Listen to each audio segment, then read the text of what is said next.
And this is Acts chapter 25, verses 1 through to 12. And you remember that Paul has been in Caesarea for 2 years, and there's a change of governor, I think it is. Felix is succeeded by Procus Festus, and there's a new broom, and he's ready to do something about this situation with Paul. Festus then, having arrived in the province, 3 days later went up to Jerusalem from Caesarea. So he's arrived in Caesarea, he goes up to Jerusalem. And the chief priests and the leading men of the Jews brought charges against Paul, and they were urging him, requesting a concession against Paul, that he might have him brought that he might have him brought to Jerusalem, at the same time setting an ambush to kill him on the way. Festus then answered that Paul was being kept in custody at Caesarea, and that he himself was about to leave shortly. Therefore he said, let the influential men among you go there with me, and if there's anything wrong about the man, let them prosecute him. And after he'd spent not more than 8 or 10 days among them, he went down to Caesarea, and on the next day he took his seat on the tribunal and ordered Paul to be brought. After Paul arrived, the Jews who had come down from Jerusalem stood around him, bringing many and serious charges against him, which they couldn't prove. While Paul said in his own defense, I have committed no offense either against the law of the Jews or against the temple or against Caesar.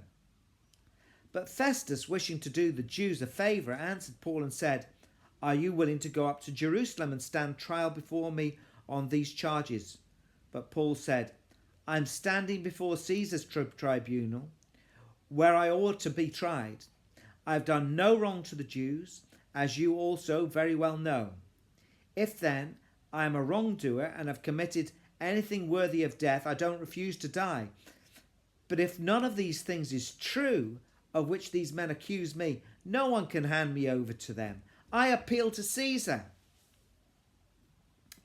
Then when Festus conferred with his council, he answered, you've appealed to Caesar? To Caesar you shall go.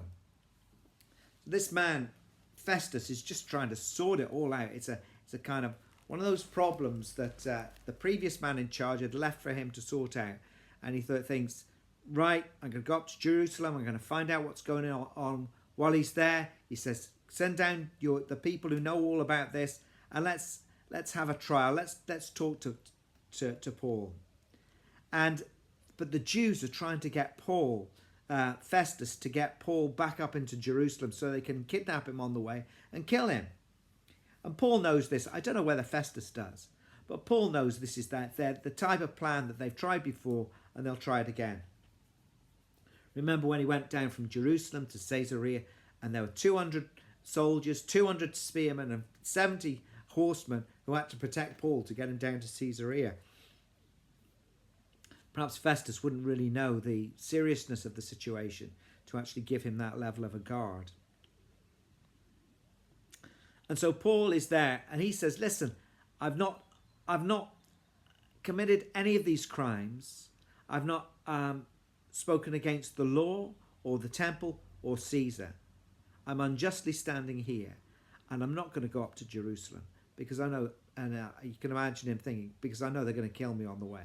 I'm not. So in a way, he gets Festus out of the problem by saying, so I appeal to Caesar. It kind of resolves the situation for Festus and to Paul to an extent. You can just send him away off to Rome, and it'll get sorted. Well, it'll sort out, but it won't be him that's sorting out. So that's what he does. He says at the end there, you have appealed to Caesar you shall go. And we see now how God's hand is working to bring about his purposes for Paul, who's spoken of him in Jerusalem, and now he must testify in Rome.